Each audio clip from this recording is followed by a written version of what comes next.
अस्सलाम वालेकुम नाज़रीन, एक और ख़ूबसूरत सबक आमूज़ स्टोरी के साथ पेश खिदमत है।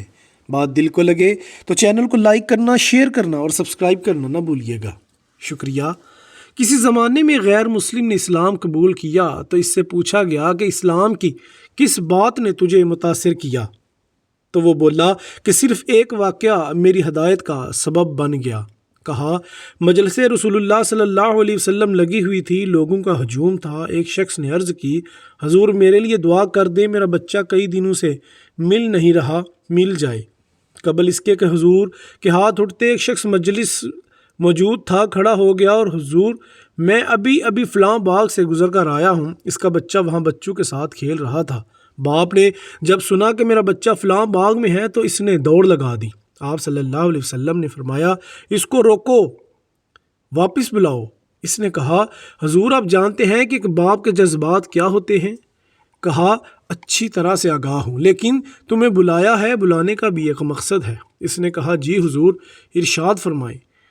कहा, जब बाग जाओ, बच्चों के साथ अपने बच्चे को खेलता हुआ देख लो तो बेटा बेटा कहकर आवाज़ें ना देने लग जाना। जो नाम रखा है इस नाम से पुकारना। कहा, हुजूर मेरा बेटा है, अगर मैं बेटा कहकर बुलाऊं तो हर्ज भी क्या है। फरमाया, तुम कई दिनों के बिछड़े हुए हो, तुम्हारे लहजे में बला का रस होगा और तुम नहीं जानते कि खेलने वालों में कोई यतीम भी हो। और जब तुम अपने बेटे को बेटा कहकर पुकारोगे, इतना मीठा लहजा होगा तो इसके दिल पर चोट लगेगी और कहेगा, काश आज मेरा भी बाप होता, मुझे बेटा कहकर पुकारता। फरमाया, ये शौक़ घर जाकर पूरा करना।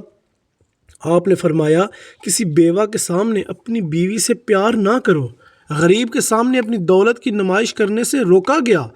हजूर सल्लल्लाहु अलैहि वसल्लम ने यहाँ तक फरमाया कि अपने गोश्त की खुशबू से अपने हमसाए को तंग ना करो।